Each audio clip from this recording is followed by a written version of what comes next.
Shalom,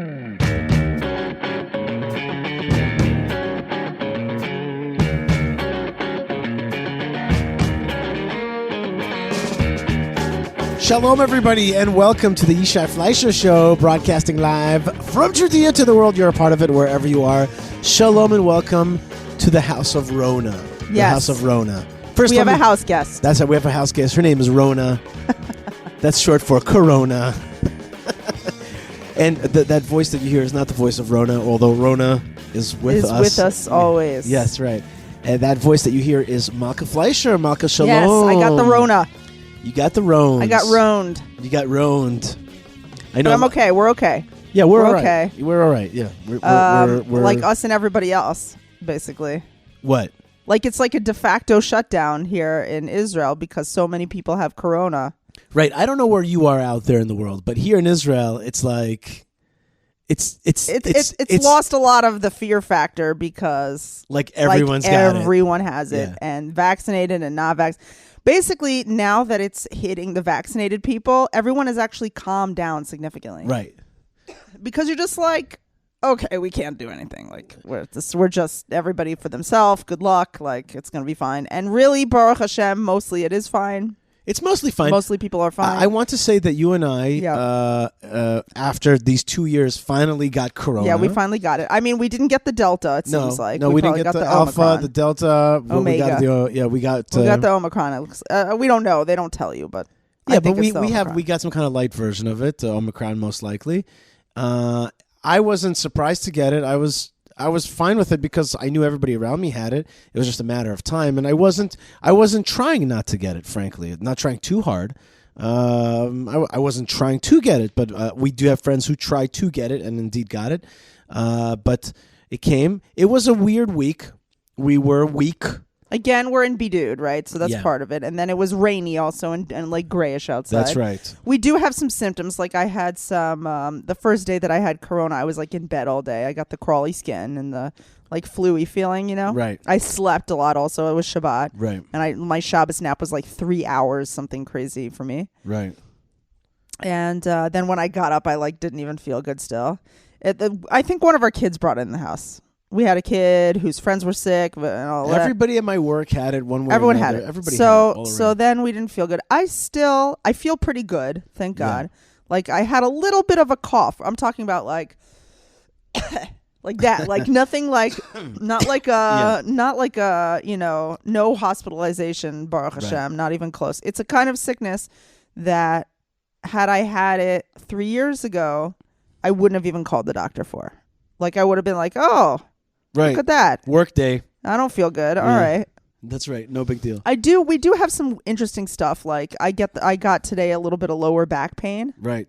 And both of us, it could also be very much a contribution of the weather, but we have like not weird vision but kind of like funny perception of light and darkness a little bit. Yeah. And like yesterday I had a little bit of like eye soreness. Yep. Sort of like I'd, played my Atari for Nothing like has tasted 12 hours. good to me, and I taste everything just normally. Except? It just doesn't taste good. No, there's one thing. A little bit of strawberry ice cream was the only thing. And I've been like off of sugar, so it's been the only thing. Just now also, I just had a cup of coffee, and I'm like, I need that mechupela chocolate. You needed a chocolate, and did that taste good? Yes. So thank God. Thank God. There's still some things out there, Baruch Hashem. Things packed with sugar are somehow miraculously still delicious. But even in the stomach, nothing like feels Nothing's good. digesting well. No. I'm not having digestion problems. Nothing like, it's not like sitting yummy. It's like all sitting icky inside. Anyway, so that's Rona. So Rona is a house guest right now. And I hope that next week we'll be done with Rona. We did have some friends who brought us ice cream. Yes. That was nice. We also have Krista who bought us 26 cups of coffee. Ooh. So we're feeling really wired. Thank you, Krista. We really want to thank her. God bless her very much. She's the greatest. She's the best.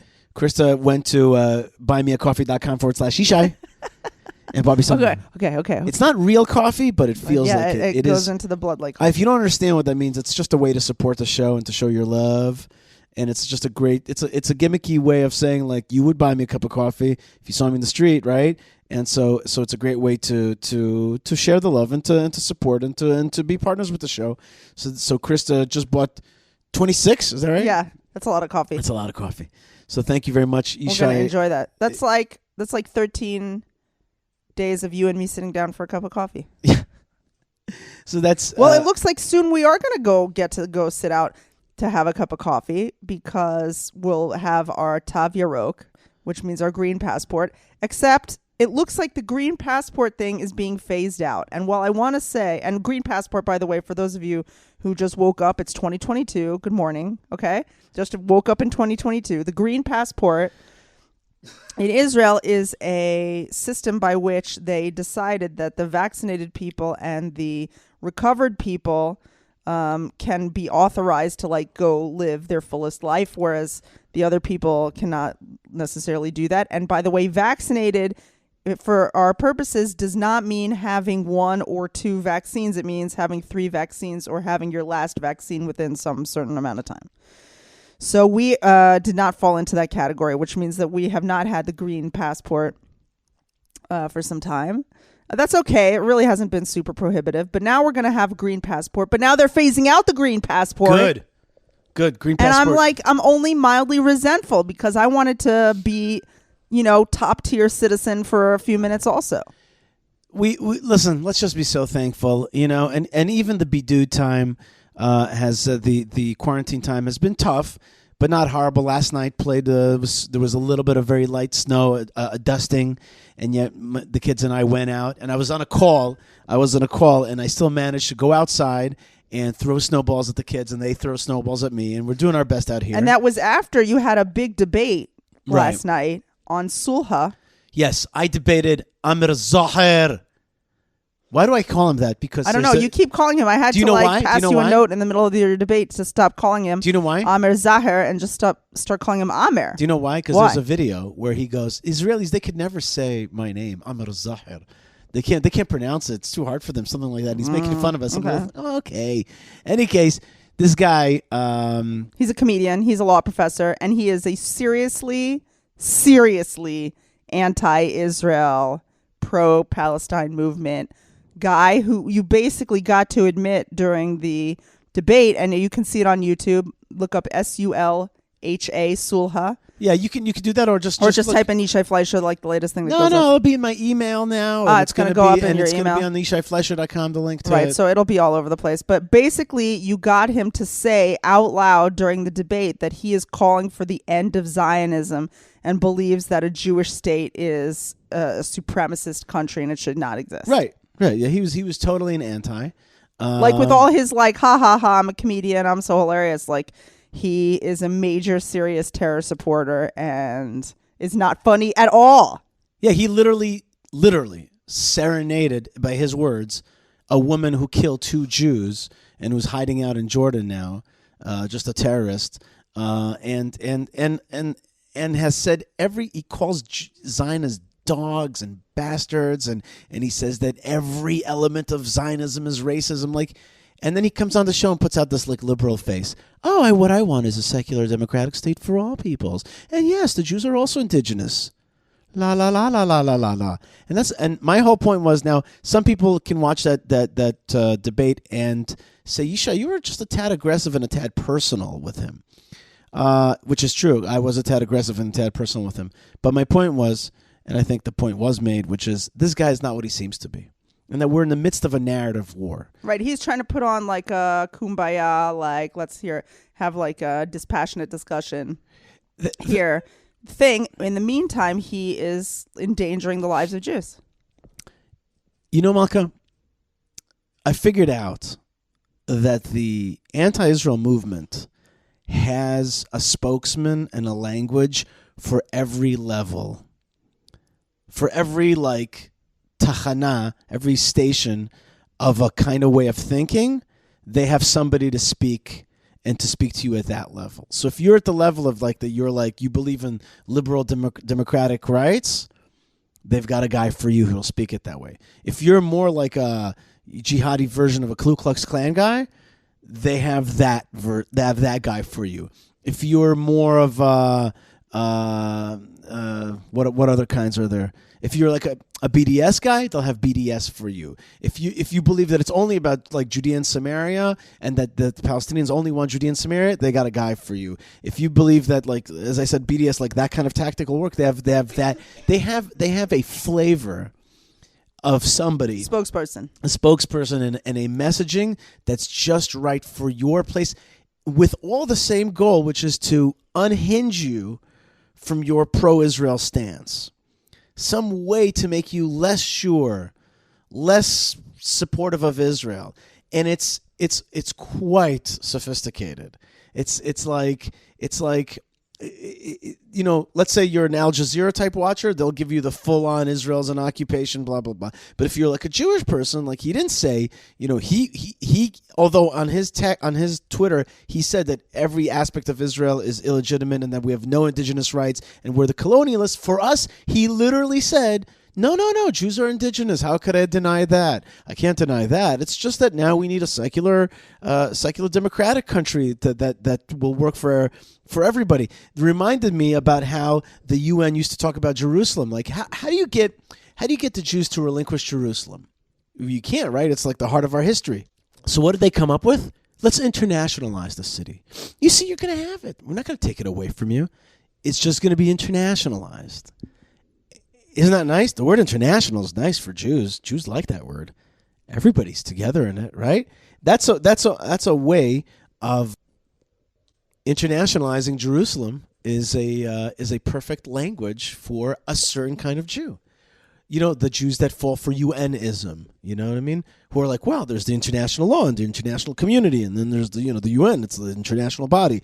And so that kind of like, for those Jews, like a Jew like me, you tell me the UN said, it means nothing. Yeah, I might as well be, throwing bottle caps at rings at bottles in Great Adventure. You know what I mean? It's like, it means nothing to me. It's like, what is it? It's nothing to me. What an interesting metaphor. Yeah, you can, the ring toss. Yeah, it's like cling, that's what it's worth to me. It's like clunk, clunk, clunk. It's like nothing. But for some people, like, whoa, the UN said, wow, the ICJ said, or something like that. So they have a station manager for every kind of person. For example, archaeology. We keep on unearthing deep archaeology from Jerusalem and these places showing deep Jewish connection to the land. So they'll have one type of guy who'll be like Arafat will be like, there has been no Jewish documentation in this land for the last 10,000 years. That's an Arab line, right? Right. But then another person will be like, oh, of course there is. But you guys are always undermining the digs of the Muslim periods. This is classic like law school strategy. In the alternative, right? You just give it anything you can.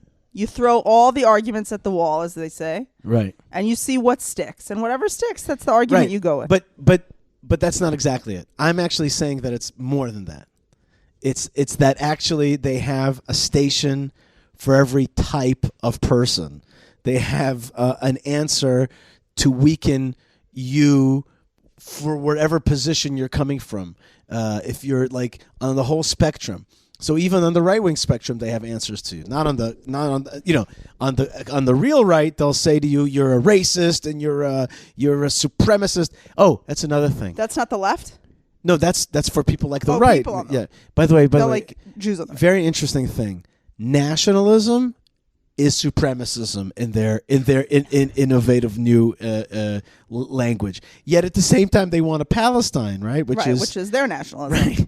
But like they have completely. Then whenever they speak to you, it's like, oh, you mean you have a right to this land? No, because the new strategy, Yishai, is that they don't want a nationalism. Right. You need to know that the new strategy is away from two-state, not for everybody, but the newest effort, like they're testing the waters with this one, right?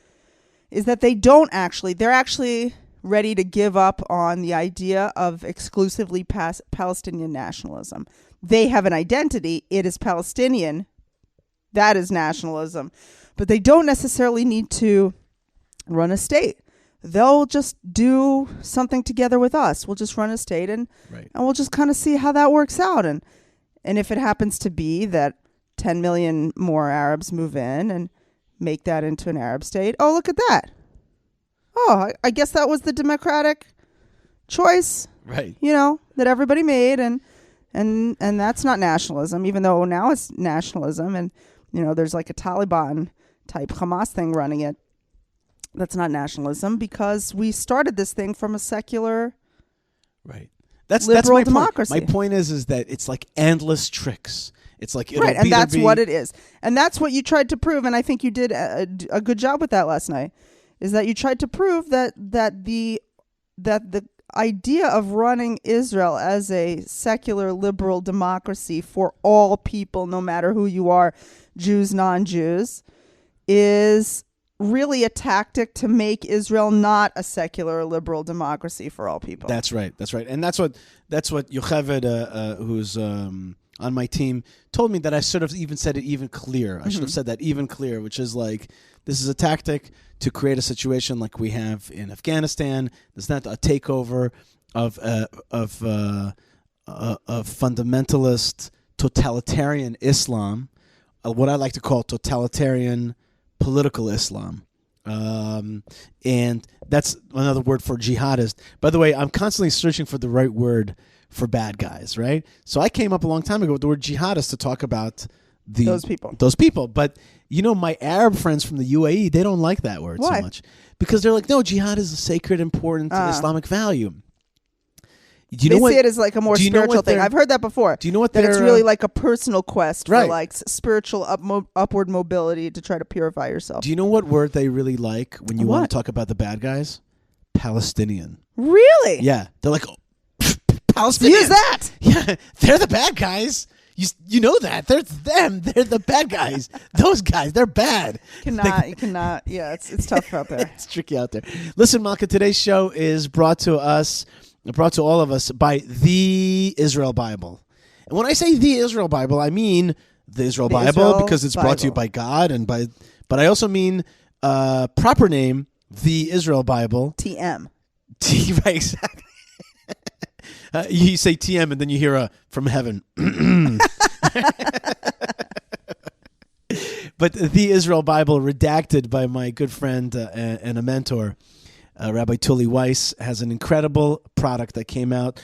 It's a Bible that's with Koren, the great publisher, and it's a Tanakh that everybody has to have in their house. People have sent me pictures of their Israel Bible in their house. Do they love it? Everybody loves it because it's a beautiful cover, a beautiful book, it beautiful is font, very aesthetic, beautiful English, beautiful translation, and a commentary on the land of Israel's centrality throughout the Tanakh. It's just it's very a rich. product. It's very rich looking. You know what I mean? It's just well done, yes. and it's rich and spiritually rich. Right. Check out the Israel Bible. Go crazy, and when you get to the coupon code part, type in Yishai. Yeah, what do you get? You get 10% off, yes. and you get a thumbs up from God. Okay. Yes, now that's great. That's right. The other folks I want to thank for the show are Yocheved Seidman, Moshe Herman, Ben Bresky, Tabitha, and Lou. Although I went live and I didn't hear him today, I didn't see him on the live. We're going to have a great show. We already have a great show with Yishai Fleisher, but we are going to have more great stuff. We have Eugene Kontorovich talking about his new PragerU video about the Jews have rights in the West Bank. And I also have Rav Mike Foyer talking about the Torah portion of the Ten Commandments, Yitro. So that's a lot of people that I want to thank. And I also want to thank the Hebron Fund for keeping Hebron strong. And I want everybody to check out the HebronFund.org. Very proud to be associated with the Jewish community of Hebron and the Hebron Fund. And JewishPress.com, putting out great stuff, including the Yishai Fleisher Show and a great weekly email. Somebody just asked me, so a friend of mine just asked me and said, my friend David, the chef, said to me, is there a website that is going to explain the Sheikh Jarrah evacuation from a normal perspective? So I said to him, JewishPress.com and JNS.org. Those are the two best news sources out there explaining, and of course IsraelNationalNews.com. That's Arut Sheva, and I owe them so much because they were the ones that first gave us a job and first started this show. So let's thank them. Credit where credit is due. Absolutely. And actually, one more thing, which is that this week I'm going to have an article appearing in Makor Rishon, which is the Israeli Wall Street Journal, if you will. and I'm very excited to have an article, op-ed piece appearing there. That's going to be seen by a lot of folks, and I'm excited about that. And I also want to thank, of course, Prohibition Pickle. Oh, if only you, Chaim, would come to my door this Friday to help me pass this Shabbos and help my taste buds get back to health through some salami. And I will take out the vodka. They say that you should take vitamin D, vitamin C, zinc, salami and vodka. and salami. And vodka. And okay. vodka, yeah. I also want to thank you, Yishai Fleisher, for being with me here. I appreciate you very much.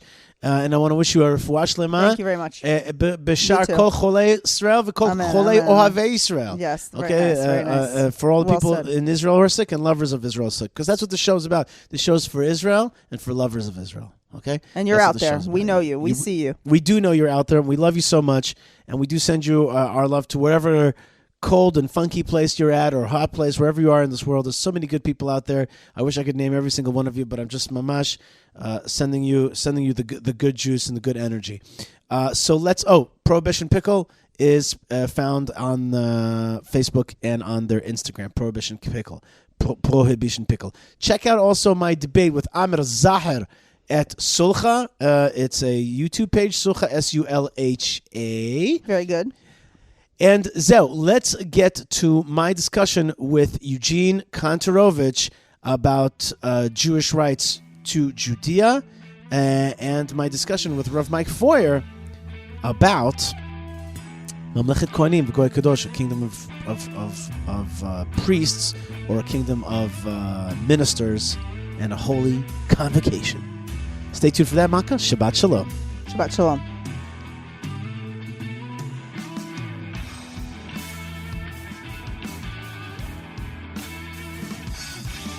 All right, folks, you are listening to the Yishai Fleisher Show. We haven't been live on the social media, Facebook, and video stuff for a while, but we're back. We're back in black, and everything is great. And it's so great to be broadcasting from Judea to the world, and you're a part of it wherever you are. But I say that line every time, that we're broadcasting from Judea, and yet one could say that we have no rights in Judea. We shouldn't be in Judea. And the Jewish people are thieves of the West Bank. And a great video just came out. I want to make sure that I could play it for you properly. A great video just came out by Prager University, by somebody who is a friend, but also somebody that I respect a lot. And I want to make sure that you guys see it with me. So let's go see this incredible video from PragerU with Professor Eugene Kantorovich. How many times have you heard that Israel occupies the West Bank? Probably more times than you can count. But have you ever asked yourself whether it's true, or even what it means? Let's do so now in the most objective way possible. That is, in the way that all territorial questions everywhere else in the world are resolved. To do this, we must look at the law. But first, we need a little history. Up until 100 years ago, the areas now called Israel, the West Bank, Gaza, and all the countries around them were part of the Ottoman Empire, which ruled over a vast area and many peoples. Neither the Jews nor those Arabs we now call Palestinians had a state, though the Jews had a nationalist movement calling for one. Everything changed after World War I. The Ottomans fought on the losing side with Germany. By the end of the war in 1918, their empire had disintegrated, leaving the British and French in control of much of its territory. In earlier times, the victors would likely have kept this land as colonies for themselves, but there was a new spirit of democracy in the air. The Allies, including the British, French, and Americans, agreed that the former Ottoman lands should be allowed to become independent nation-states. After the war, the nations of the world created the League of Nations, a precursor to the United Nations. Meeting in San Remo, Italy in 1920, they set up what was known as the Mandate System. The colonies of the defeated powers, Germany and the Ottoman Empire, were converted into distinct geopolitical entities, which became the countries now known as Iraq, Lebanon, Syria, and Jordan. None of this is controversial. There was one other mandate issued, the Mandate for Palestine. Now, Palestine was merely a geographic label, the name the Romans gave the Jewish kingdom of Judea after they conquered it. There was nothing exclusively Arab about it. The mandate provided that Palestine would become a national home for the Jewish people. There was a simple reason for this. The League recognized that Jews were the indigenous people of the area. All the mandatory territories in the Middle East transitioned to statehood in the 1930s and 40s, with Israel the last to do so, declaring independence in May 1948. Now we get to the legal stuff. What were the borders of the State of Israel when it declared independence? International law has a simple and universally applicable rule for determining borders of new countries. It's called the Presidentis Juris principle. Lawyers love Latin phrases. The rule provides that when a new country is created, its borders match the borders of the previous geopolitical entity in that territory. For example, the borders of Ukraine, Latvia, and Azerbaijan are exactly what they were when they were parts of the Soviet Union. Other considerations, such as demographics, are not taken into account, because without a simple, easily applied rule, a new country's borders would never be settled. A recipe for permanent conflict. Applying this rule to Israel means that it had sovereign claims to all of Jerusalem, Judea and Samaria, and Gaza, because those were its borders according to the mandate of Palestine. To be sure, the United Nations proposed a resolution in 1947 with different borders and a much smaller area for a Jewish state. But that resolution was a non-binding recommendation, nothing more. It did not have the force of law. We know what happened next. Upon declaring independence, Israel was immediately invaded by 5 Arab armies seeking to destroy it. Israel survived, but Jordan managed to seize parts of Jerusalem, as well as Judea and Samaria, which it dubbed the West Bank. All the Jews living in these areas were expelled, or to use the contemporary term, ethnically cleansed. Here, we need to introduce another key principle of international law. A war of aggression cannot be used to change another country's borders. Israel and Jordan signed an armistice agreement in 1949, an agreement to temporarily stop fighting. This truce had no legal effect on borders. When Israel liberated these territories in 1967 during the Six-Day War, it was retaking its own land. You can't occupy land that belongs to you. So where are we now? In 1994, the Palestinian Authority was established as part of the Oslo Accords. Israel didn't have to agree to this, but it did. While not being a sovereign state, the PA operates independently of Israel. The PA, not Israel, governs the lives of Palestinians living in the West Bank. Israel has offered the Palestinians a fully independent state on several occasions.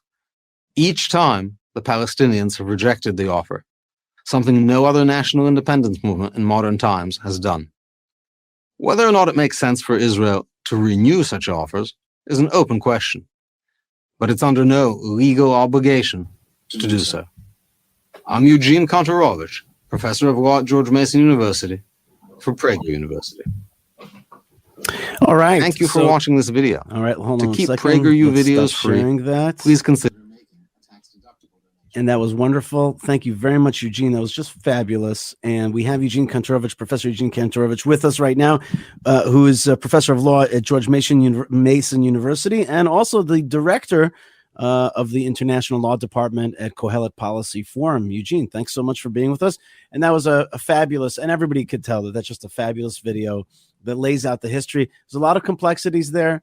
There's a lot of history that people don't quite understand. People just know they think the UN said that there should be an Israel and a Palestine. That's basically like 1947, 48 is what people know.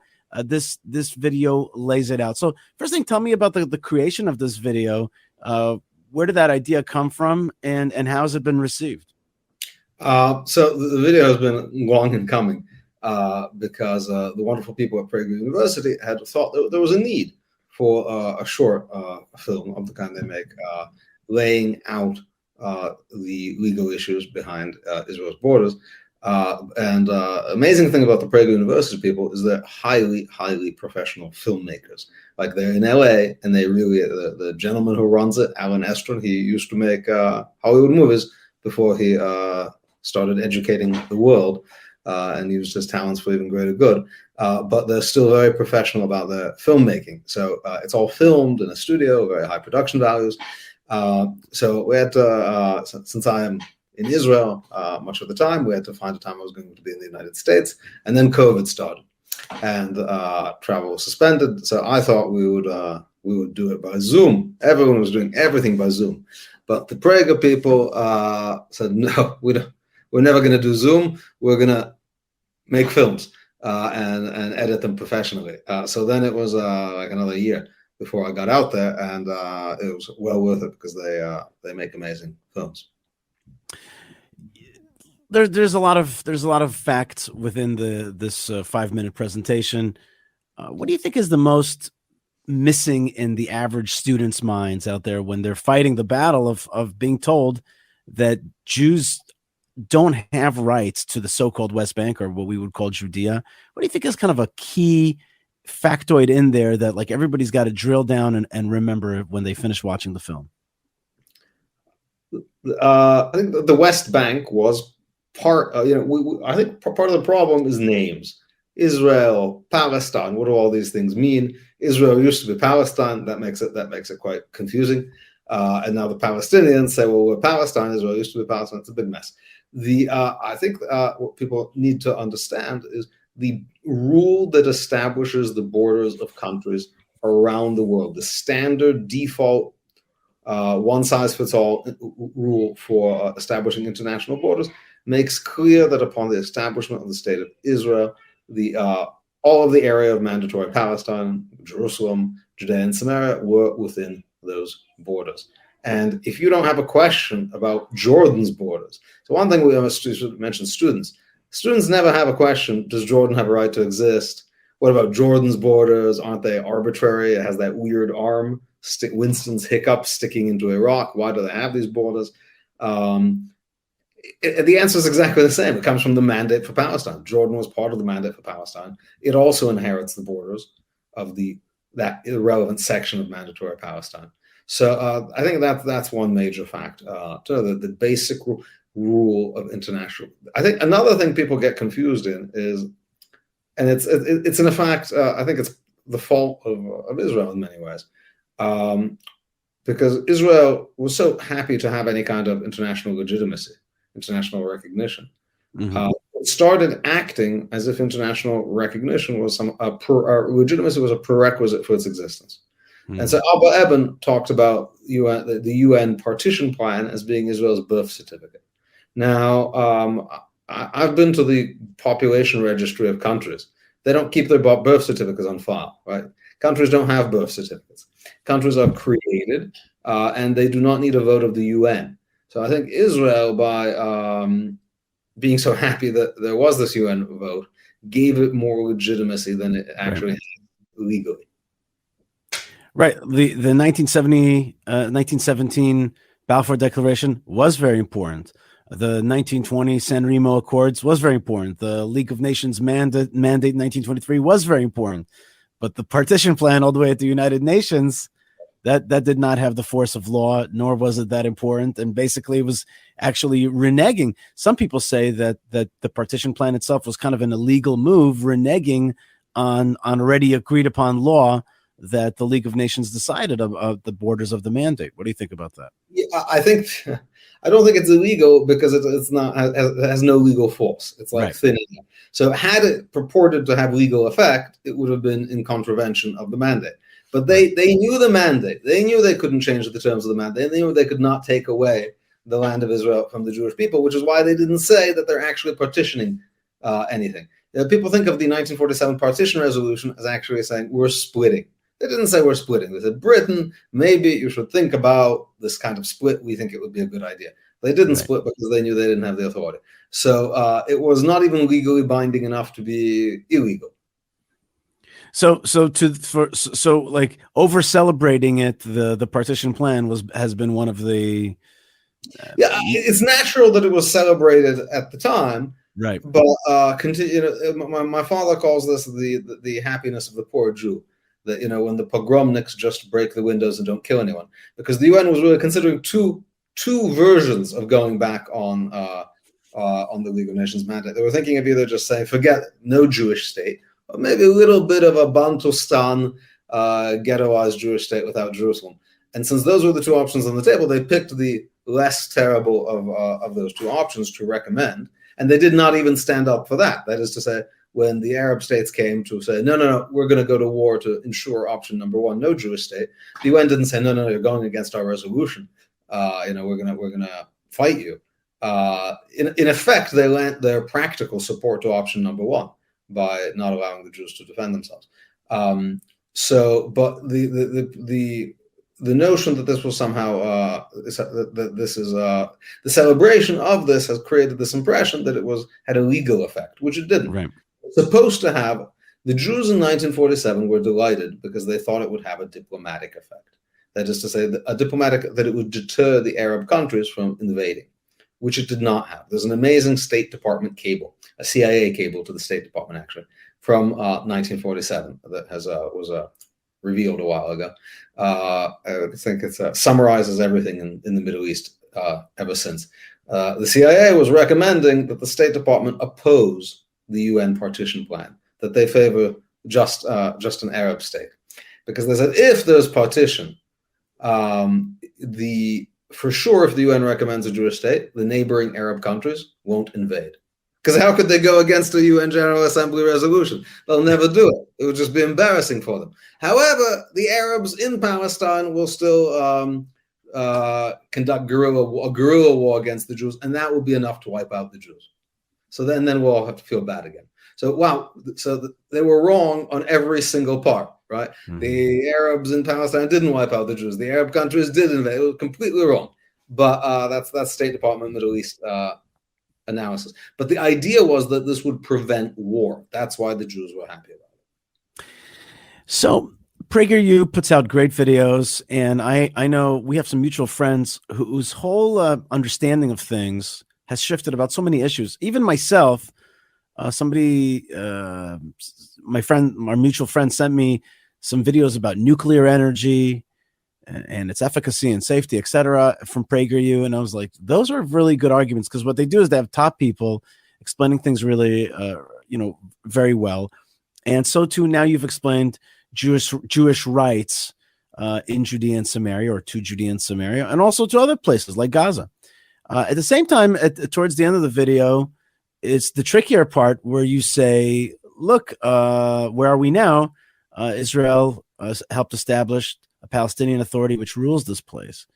And once you do that, you can understand why somebody would understand, well, you believe that these other peoples are the rightful owners of this land, and you're not claiming rightful ownership. So just like before, when you were talking about the over celebration of the partition plan, so too, when you take narrative steps, when you take steps to give somebody else, empower them in this piece of land, it's really hard to walk that back and to claim that you have the right to own it. And we're in this like middle zone where there's an element of Israel which claims ownership, and then there's an element of Israel which claims it should be a two-state solution. So how do we expect a student or somebody else to understand things well? So I don't know that. So we're in a middle place in a sense, because Israel's a democracy. Because Israel's a Talmudic country. There's lots of opinions, and so what the truth, but what's the actual rule? It's hard to understand. But those are political questions. Those are questions about what should be done. It's certainly true that Israel is not good at narratively asserting its rights. The Palestinian position is powerful because, while wrong, it is often repeated and very clear. It's all ours, it's all ours, it's all ours, it's all ours. The Israelis often want to seem sophisticated. It's not Talmudic. It's Israelis want to seem sophisticated, and I often think that nuanced arguments will show to people their goodwill or sincerity. But it's definitely the case that Israeli governments are less vigorous than they should in clearly stating Israel's legal case. That is partly because Israel is not actually ruled by its government. It's there's a whole separate issue, but one of the strange things about Israel is that professional bureaucrats, in particular government legal advisors, are a ruling class of their own. and they have views about this that are not always in accord with the government. But Israel, but the legal point is very clear. You don't need to like make a speech every day saying, from the river to the sea, Palestine, whatever, like the Palestinians do, to preserve your legal rights. A country is created; they don't need to make speeches every day about why every piece of their territory belongs to them. But certainly, Israel does many things to make it confusing. And I think greater clarity about the role of the Palestinian Authority would be helpful. But at the same time, it's hard to blame the Israeli government too much, because if they were to say things more clearly, there'd be like an immediate diplomatic assault. So they're trying to avoid that. It's probably short-term thinking. But there's many things that create this narrative problem. I think one that we've been talking about recently is when you look at Judea and Samaria. The Jews live in gated, ghettoized enclaves and move around from little island to island. And the Arab population, Palestinian population, has the run of the land. They're not fenced in. They're not gated in. And when you think about South Africa, apartheid South Africa, with the blacks gated into Bantustans and the whites can go wherever they want, you think, whose country does it look like it is? So that's another issue. Again, this was done for security reasons, but it has a narrative effect. Right. Interestingly enough, yesterday I debated a Palestinian activist by the name of Amr Zahar. So he kept saying that, you want to put us in Bantustans, you want to put us in reservations. And I reversed it on him and I said, actually, we're the reservation in the great Arab landmass. We're this, 20,000 kilometer small New Jersey sized thing that is trying to assert its laws and defend its peoplehood and defend its nationality within your broader area. We're the ones that are in this small thing trying to defend ourselves. And I think that was a surprising to him a little bit to reverse that. He was trying to say that we're creating an apartheid state, and I'm saying we're actually a small reservation trying to keep ourselves safe. And I think it's a very important point that there is, in fact, apartheid policies here. I think right. It's impossible to say that there's not apartheid policies in Judea and Samaria.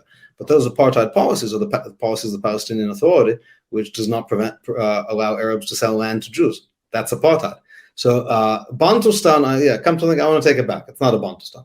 Because Bantustan is when you have like a group that is locked into little ghettos in a country. But the Palestinian Authority makes it quite clear. They don't want Bantustans. They want there to be no Jews in their territory. They want to completely. Bantustan would be a step up from what the Palestinian Authority wants. Right. No, and they have managed to ethnically wherever the Palestinian Authority has full control, it has managed to ethnically cleanse Jews from there, from the tomb of Joseph, from many parts of Hebron, but still the Jews hold on pretty strong to a small enclave in Hebron. Whatever areas are under Palestinian rule are entirely Jew-free. Right. That's right. With the exception of Amir al-Has, like with one. With the exception of what? Amir al-Has. That's right. I want to say that people out there are very happy with your video at PragerU. Moshe Novik writes, so people cannot occupy their own indigenous land, which is something you say. My friend Louis says, Dr. Eugene Kontorovich, you are the best. It's an excellent video. I've been following you a long time. Thank you. Thankful for PragerU and you, and for PragerU and you. And then Pearl asks, why don't campuses allow this history to be given to students? Which is really... That's why it's called PragerU. PragerU is supposed to design to go straight to the student, because fighting for inclusion on the in the syllabi of legacy academic institutions is not useful. Watching PragerU is a better education. All right, Eugene Kontorovich, I want to thank you so much for being with us. You're a professor at George Mason University. You're also the director of the International Law Department at Kohelet. And you've got a fabulous new video at PragerU, which is entitled, Does Israel Occupy the West Bank? Which is one of the questions of our time and one of the modes of attack that call for that are a mode of delegitimizing Jewish rights in all of Israel by saying that we're foreigners in a place that used to be called Judea, now being replaced by the term West Bank. If we're foreigners there, then we're foreigners in the whole place. And that's really what's behind this, right? It's not really a fight over the ownership of the West Bank. It's really to delegitimize Israel in toto. Would you agree with that analysis? Yeah, that's good. We see this already because there's a narrative that says, why should we focus on the West Bank? Let's strengthen the Negev and the Galil. And then Jewish National Fund goes to plant some trees in the Negev, settlers. Or some Jews go to live in Jaffa or Lod, where I was learning Daf Yomi, all the yeshivas were in Lod. The Jews go to Lod, settlers. Your settlers here, your settlers in the Negev. So settlers means Jews coming anywhere, it seems. So it's focused on one place because it seems where the international community will give more backing to the efforts for a Judenrein area, but it's impossible for anyone to pretend that the intention is limited to that. Eugene Kantorovich, thank you very much, and may we be strong. Thank you for giving a lot of people strength, and it's going to take a few times for people to watch. People who are not schooled in this information, it'll take them a few times to watch this video and understand it, break it down, and get those points in their head. And if you don't have time to understand and be able to argue that, you got the simple point, which is legally speaking, Jews have every right to Judea. Sometimes the law makes sense in the end. That's why it's only 5 minutes. It's only 5 minutes, so you can watch it a few times. That's right. That's right. Eugene Kantorovich, thank you so much for being with us. Pleasure. Toda rabah. All right, folks, we keep going here, and we have with us Rabbi Mike Feuer. That's right. We're going to keep going live. Rev Mike, shalom. Woo! I'm coming live. I'm feeling that live energy. You just brought me in on the beat that I don't think I've ever felt before.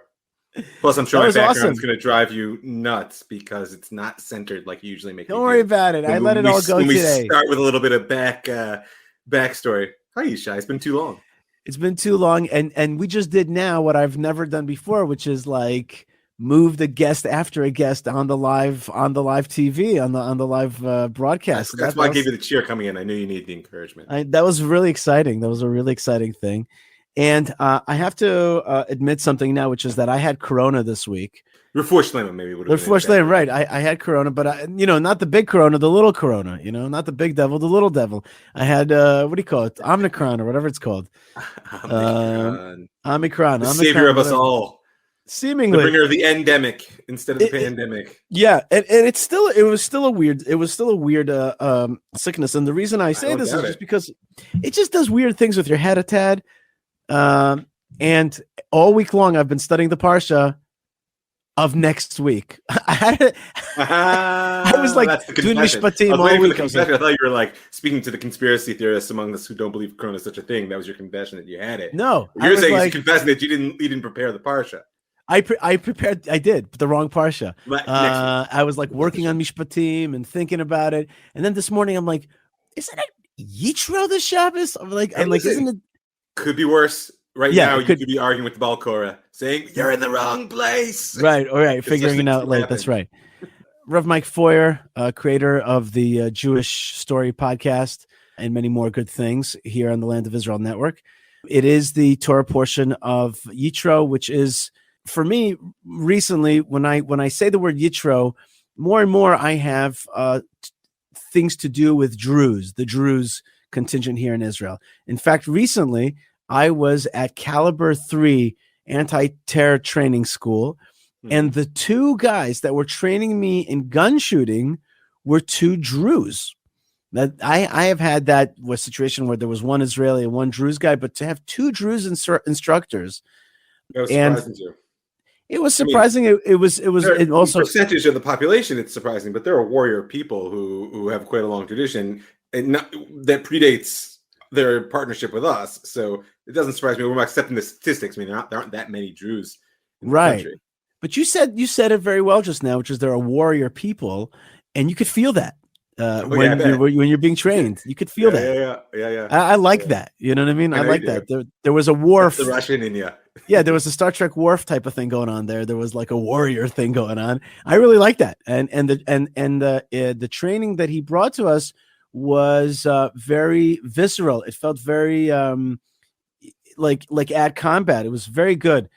Now, one of the things, this guy has a beard and he looks really Jewish and he speaks a perfect Hebrew. I mean, almost you would have to be really good to pick it up that he has a different language and a different home than a Jewish home. You could barely pick it up. The second guy you could pick it up easily, but this one not, which is neither good nor bad. I'm not saying that that's of value. I'm just saying it happens to be. It's just a statement of what you're experiencing. Right. He was very, very Israeli-fied. We joked together when it was time for a minyan. He said, only if you need a minyan can you count me. I can be the 10th guy and things like that. And then he said, look, you guys believe that Moses received the Torah at Sinai, and who came to Sinai to meet Moses? His father-in-law Jethro. That's our prophet. Yep. And he said it very, how should I say, right? Matter of factly. Right. Matter of factly, yeah. Right. You may not get that in America, like that. But here he's like, you guys received the Torah at Sinai and Jethro came. That's us. That's it, right. And there's a long lineage there. Right. The children of Jethro follow us right through, even out and into exile. So it's not a small thing. And the Jews have been holding out in this land who knows how long. I'm not so familiar with their own internal story. But I do know they live on the hilltops, not out of choice for the view, but because they've been resisting invaders for longer than most can remember. Right. That's right. So that's this week's Parsha. That's like their Parsha. So let's say L'chaim and God bless the Druze. By the way, the Druze have not always been pro-Israel. Sometimes they are and sometimes they aren't. It's well known that the Golan Druze, sometimes for a long time, the ones that live in Israel sided with the Syrian side of the country. As this has been explained to me, it's a principle, if not of the religion, then at least of the culture, to sort of side with obvious power, right? Like they support the Malchut, if we're going to use like the Jewish terms for it. Right? They support the Malchut. That's what they do. They're a minority warrior people, as opposed to the Jews, by the way, have played the same game in most places that we exist in exile. It's a very powerful strategy for a cohesive minority people in majority cultures to support the Malchut. Now, the challenge, of course, is what you're pointing out in the Golan. It's when the Malchut is in doubt, you end up in sticky situations. So hence the fact that Israel took until 1980, if I'm not mistaken, to formally annex the Golan. And there are still many claims against it. So former President Trump crossed, lines as far as most Americans, many Americans were concerned in recognizing our sovereignty over the Golan, So it's hard to blame the Druze for the confusion there. Someday when we really have Malchut Yisrael. That's right. It will be clear, hopefully, to them how clear they cited their ancestors were, so to speak. Right. Well, what you're really saying is, and what Eugene Kantorovich just before you said, which is, to be a Middle East country, you have to speak with clarity, and you have to assert your assertions. You have to assert them. You have to say, okay, this is my land. This is my sovereignty, and this is how I rule it. And you can accept it or not accept it. But this is the way it is around here, and people respect that, and that's part of the language of the Middle East, the language of respect. Listen, whether they respect it or not, it's for darn sure. If you don't do that, you'll get nowhere at best. Mm-hmm. Meaning, I think that for the Jews to demand respect around here, it's going to take more than clarity of speech. Although you're correct, it's got to start there. But meaning. Right. We ain't getting anywhere without it. Right. That's right. Yehudis Shamroth, our good friend, says, I thought you were going to say you finally had time to prepare the Parsha. Because you were in Corona. No, wait, what you may not know, Yehudis, is that he comes prepared every week with like a list of questions and structure. You try nothing. I've never had to. I mean, this is that was the confession part, which people may not appreciate there, is that I always come to be along for the ride. I mean, I happen to learn the Parsha along with every other Jew out there, right? But it's a different thing to come prepared to discuss it. That's right. The other thing is also what Yehudis is discounting, maybe forgetting the way it used to be, Yehudis, is that remember that if I'm in Corona, that means all the kids are home. Yes. And the kids are home means no productivity. There's not so much going on other than them. Yeah, other than that. We did watch our favorite American show called Forged in Fire, okay, which is about blade making. It was really, really fun. Oh my gosh. Huh? It's an American show called Forged in Fire. That's funny because America, relative to the rest of the world, has such a short tradition of making blades. I think it'd be like Japanese or something. I don't know. They're good. They're good. They're good. Oh no, the folks Americans over are good at editing material. Yeah, they're good at that stuff. The tradition. Right. Yeah, man. Let's talk about the parsha. Actually, Okay. What you're Johan still bringing up the says? greetings. Shalom, Rabbi Yishai and Rav Mike Foyer, and Lewis says, "Looking good, Mike." Okay. Thanks, Lewis. Feeling good. You're doing really good. Okay. Let's. We're not going to be able to go through the whole parsha. This is another major one. I every year when we get to parshas like this, I think to myself, I understand the tradition that used to be that you would finish the Torah over 3 years.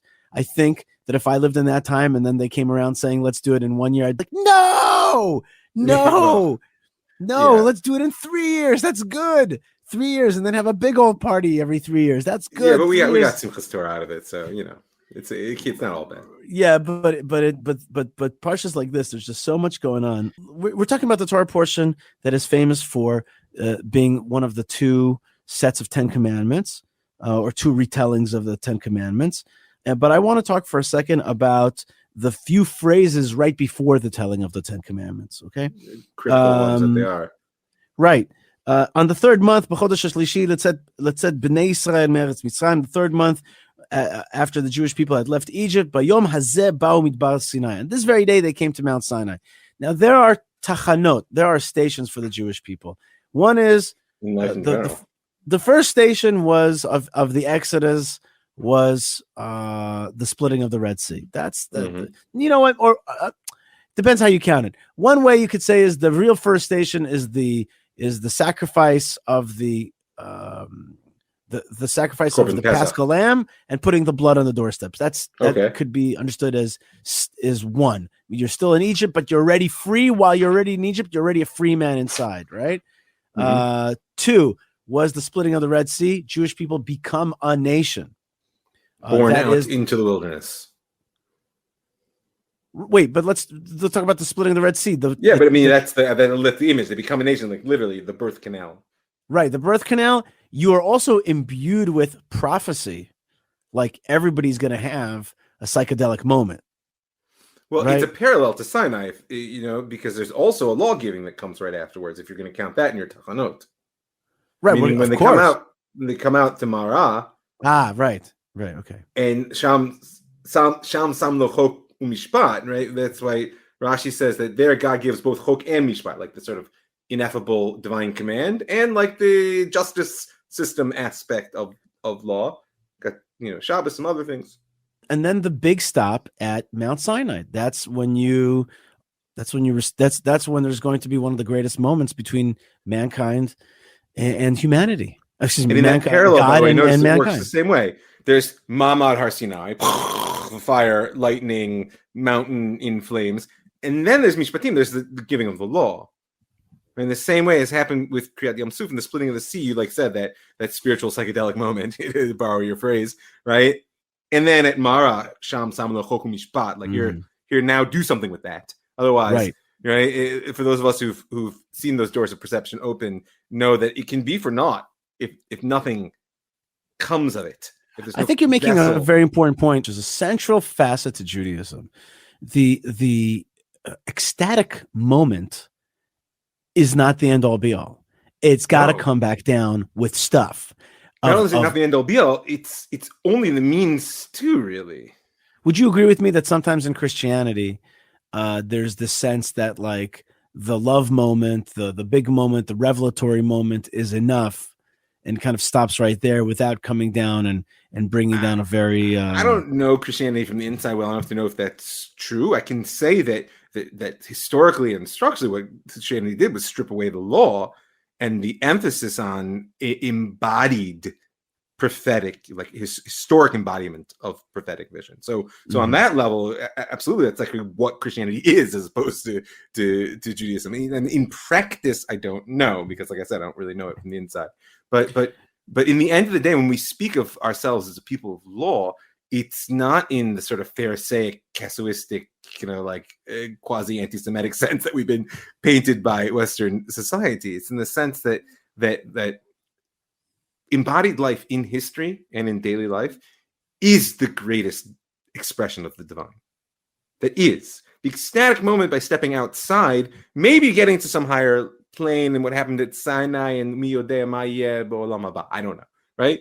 Yoshvim Ziv Shechinah, the righteous will sit and glory in the glory of God's face. I don't know. But the expression of God in our world is in law and action. Right. That's and the world we live in. Right. Right. And so therefore it's not just it has to come down with something. That is the purpose. And it makes the revelation of God, which is what a prophetic, ecstatic moment, psychedelic moment is. Oh, it can be, because those can also just be of the capacity to hold what you're looking at, and it doesn't have to be divine per se. But I'm talking about when a person knows that they felt in their life a divine moment. Yeah, it can be. But then it keeps it so much more modest, so much more hidden, so much more like that moment was a moment of clarity, and it was a marching order. It's like you're a submarine and you went up to periscope depth to get the message. You got the message, you go back down to stealth, and then you got your marching orders and you got to go, Have you ever looked at the amount of plutonium it takes to create the explosions that you see pictures of? It's like this. Yeah, I mean, Google it sometime. Yeah. And you'll get an expression without compare, I think, of what you're saying, which is that it's not just that it's like underground. It's that that energy has now become matter, so to speak. It's in there still. Mm-hmm. It's in there. It's actually what it is. But in order to be able to do something with it, it's the container. Right? And then our life is constantly attempting to release that energy that's in there. Right. Like, I mean, and to continue the metaphor one more step, halavai, right? Oh, that it were that we had really the capacity to unlock the potential that the Torah and our consciousness really could bring to the world right now. That's what we're hurting most, in my humble opinion, with all respect to your guys' earlier conversation, which I caught the end of and I agreed with, that a settler, I wrote you in the chat there, I don't know if you saw it, that what I understood from what it was, that a settler amounts to the fact that Jews don't belong wherever they are, which, by the way, means really anywhere at this point. So like being, not just in Israel, by the way, by the by, American Jury has been tasting that lately as well, and certainly European Jury has known it for a long time, right? But the place where we're really hurting is our inability to unlock what the Torah has. Well, let's get to that actually, because there you go right there. The what you're talking about is going to be one of the most challenging verses for Jewish people, which is Vata, and now we're talking about the book of Exodus, Shmot, chapter 19, Yutet, verse Hey, Vata, and now. If you hearken to my voice, ushmartem et briti, and keep my covenant, ve'etem li sgula mikol amim, you're going to be a special, a treasured nation, a powerful nation, an able nation from all the other nations. Kili kol haaretz, for to me is the whole land. And so here's the chosen people phrase, and this is careful, don't make that leap. I mean, you're correct conceptually, perhaps, but be faithful to the language of the Torah. Am nivchar comes elsewhere. This is segula, right? And I think you did quite well. I would maybe powerful, but it's not entirely. I use that word. I use powerful because of the word misugal. Yeah, well, that's why you said able afterwards, right. Which I thought was a more accurate, right? But treasured, precious. That it implies chosen. I'm not. Fine. No, you're wrong, right. But I think the precision there is important for this context. These are the words, though, that the Jews have a hard time with. They have a hard time saying. Well, some Jews, other Jews, eat, breathe, and live this. That's like what it is to be a Jew. Bepashtus, as we say. In simplicity, that's just what it is. Like, I mean, you can try to say it's something else, or you can legitimately make an argument that it's been many things. But like, if you get rid of this, on some level, you got no Jew left. Eventually, if not in the immediate, you understand that we've always been something else. It's one of the reasons that we're also struggling so much in our national embodiment, right? Like that Zionist illusion of secular Zionism that the world's opposition to us would disappear once we had a national re-embodiment, right? The classic, Pinsker's, the Jews, like the ghost, the Judeophobia that haunts, it was a complete mistake and misunderstanding of what the Jew is. And yes, true. Right. The boundary is more now with us as a national as opposed to this Jew or that Jew. But essentially, we're always swimming upstream. That's what God just said. Right. Right. Definitionally, it happened at Sinai and Zeo. Yeah, like you can leave the team, but you can't get out of that. You can't get out of anti-Semitism, but you can push it back now. You can fight. I'm not talking about anti-Semitism. I'm talking you can't get out of the school. I'm talking on the Pinsker level. On the Pinsker level. Yeah, but but Pinsker also noticed like Pinsker had one deep root in the assimilationist movement, as did many of the early secular Zionists or pre-Zionists. He's technically, I would call them, the herald of like last, but because they were problem solving oriented. The problem of the Jews was that they were suffering in Europe, and the myth of modernity was what if the Jew just checks his culture at the door and becomes like the rest of us, he's welcome to join. And we saw how that ended in modernity.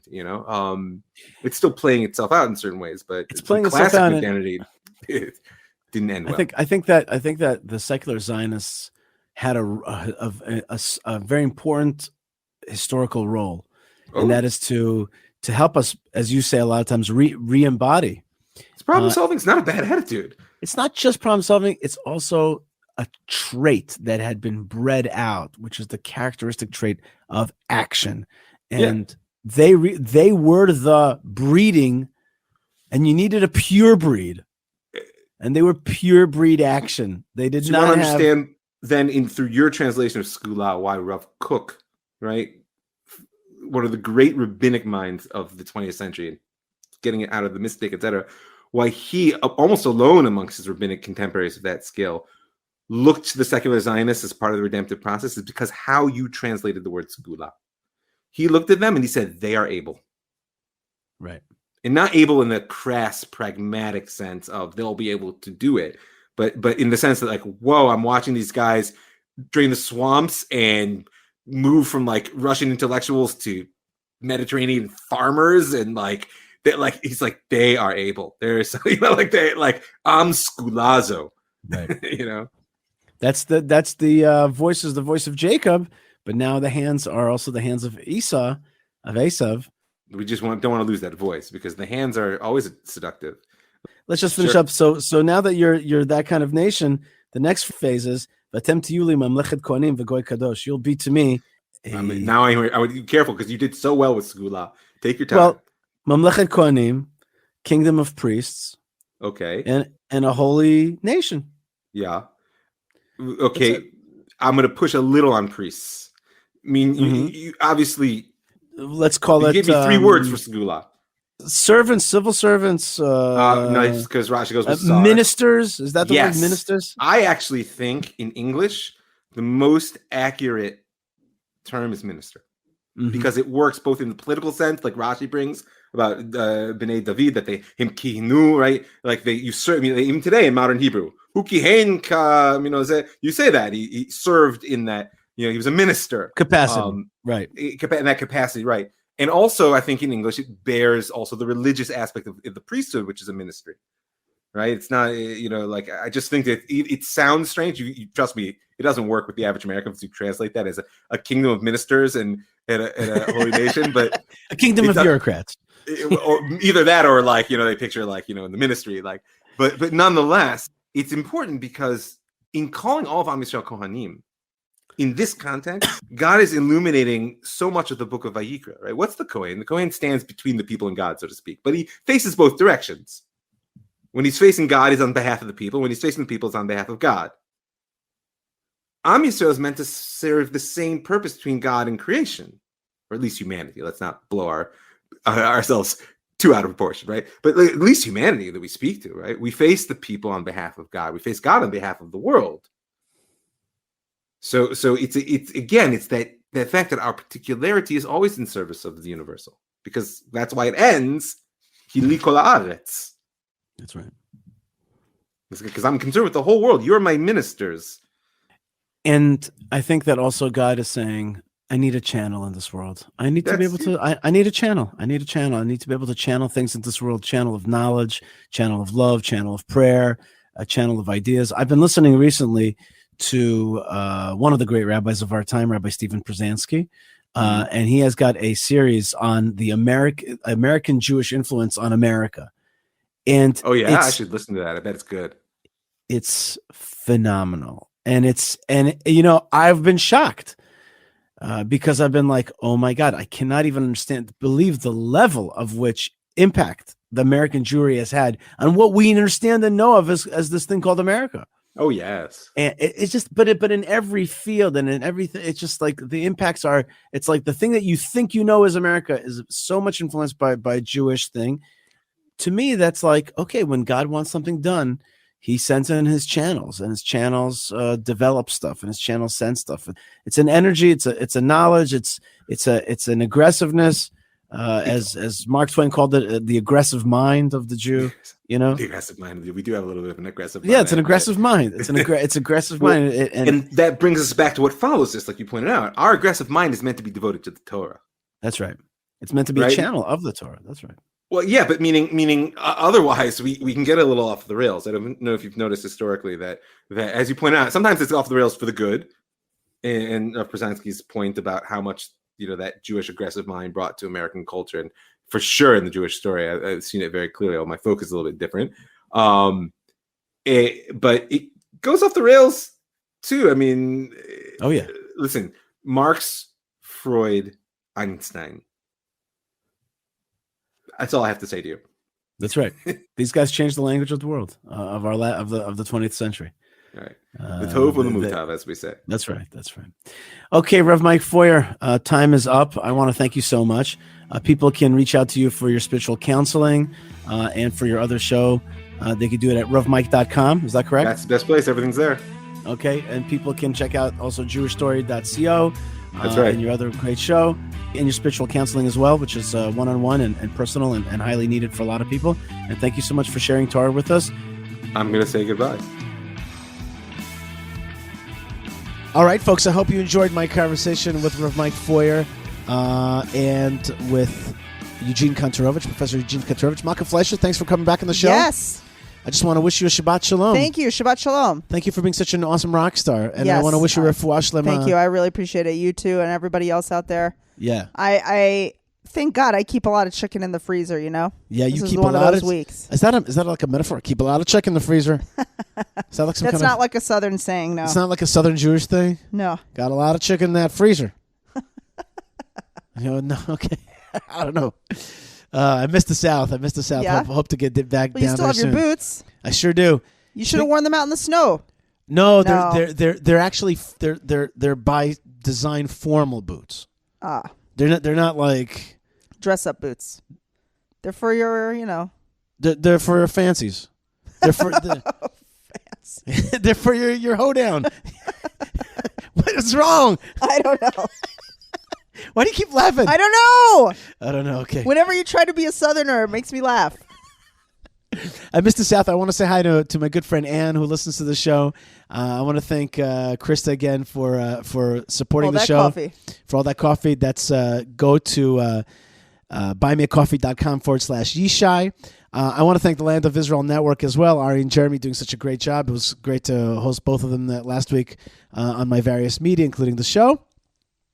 And I want to thank Hashem, God Almighty, for giving us a chance to just be a small part of your great vision.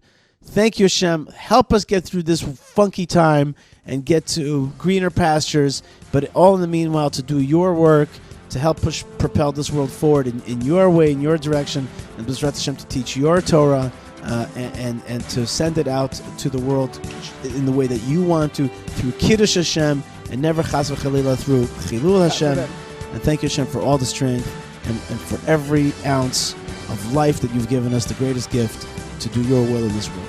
God bless you, folks. Stay tuned, stay strong, stay connected. Write me an email, Yishai at YishaiFleisher.com. Lots of love and shalom. Shalom.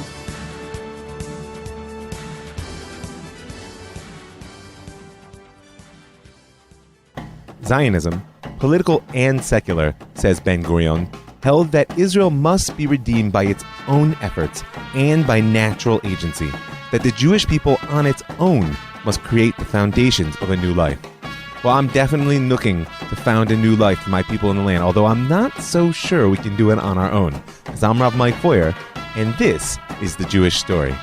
Join Rav Mike Feuer for the best Jewish history podcast, The Jewish Story, on the Land of Israel Network at thelandofisrael.com.